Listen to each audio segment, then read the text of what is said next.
ಕೆಲವು ವರ್ಷಗಳಿಂದ ಅಂತರ್ಜಲ ಮಟ್ಟದಲ್ಲಿ ಇಳಿಕೆ ಕಾಣುತ್ತಿದ್ದೇವೆ. ಈ ಋತುವಿನಲ್ಲಿ ಹಳ್ಳಿಗಳಲ್ಲಿಯೂ ಬೋರ್ವೆಲ್ಗಳು ಬತ್ತಿ ಹೋಗುತ್ತಿರುವುದನ್ನು ನೋಡುತ್ತೇವೆ ಮತ್ತು ರೈತರು ಹೊಸ ಬೋರ್ವೆಲ್ಗಳನ್ನು ಕೊರೆಯುತ್ತಿದ್ದಾರೆ. ಇದು ಎಷ್ಟು ದಿನ ಮುಂದುವರಿಯುತ್ತದೆ? ನಾವು ಅಂತರ್ಜಲವನ್ನು ಬಳಸುತ್ತಿದ್ದೇವೆ, ಆದರೆ ಅದನ್ನು ಪುನಃ ತುಂಬಿಸುವ ಬಗ್ಗೆ ಯೋಚಿಸುತ್ತಿಲ್ಲ.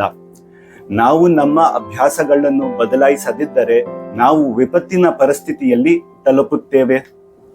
ಹವಾಮಾನ ಬದಲಾವಣೆಯ ಕಾರಣವಾಗಿದೆ ಸಾಗರಗಳನ್ನು ಬೆಚ್ಚಗಾಗುವುದಕ್ಕೆ, ಯಾವುದು ಹೆಚ್ಚಾಗಿ ಆವಿಯಾಗುವುದಕ್ಕೆ ಮತ್ತು ಭಾರಿ ಮಾನ್ಸೂನ್ ಮಳೆಗೆ ಕಾರಣವಾಗುತ್ತದೆ. ಆದರೆ ಮಳೆಗಾಲದಲ್ಲಿ ಹೆಚ್ಚಿನ ನೀರು ಚರಂಡಿಗೆ ಹರಿದು ಬೇರೆಡೆ ಹೋಗುತ್ತದೆ.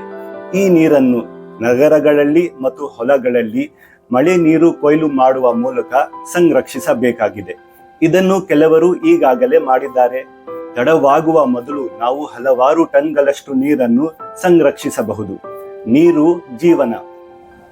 ಇದು ಒಂದು ಬಾರಿ ಹೂಡಿಕೆಯಾಗಿದ್ದು, ಅಲ್ಲಿ ನೀವು ನೀರನ್ನು ಸಂಗ್ರಹಿಸಬಹುದು, ಹೆಚ್ಚುವರಿಯಾಗಿ ಅಂತರ್ಜಲವನ್ನು ರೀಚಾರ್ಜ್ ಮಾಡಬಹುದು, ಅಥವಾ ನಿಮ್ಮ ಒಣಗಿದ ಅಥವಾ ಬಳಕೆಯಲ್ಲಿರುವ ಬೋರ್ವೆಲ್ಗಳನ್ನು ನೀವು ರೀಚಾರ್ಜ್ ಮಾಡಬಹುದು. ಮಳೆ ನೀರು ಅತ್ಯಂತ ಶುದ್ಧ ನೀರು. ಗಾಳಿ ಮತ್ತು ಸೂರ್ಯನ ಬೆಳಕಿನಿಂದ ದೂರ ಬಿಡುವುದರಿಂದ ಅದು ಮಲಿನವಾಗುವುದಿಲ್ಲ. ಹಾಗಾಗಿ ತಂತ್ರಗಳನ್ನು ಕಲಿಯೋಣ ಮತ್ತು ಮಳೆ ನೀರು ಕೊಯ್ಲು ಮೂಲಕ ನೀರನ್ನು ಸಂಗ್ರಹಿಸಲು ಮಳೆಗಾಲದ ಮೊದಲು ಸಿದ್ಧರಾಗೋಣ.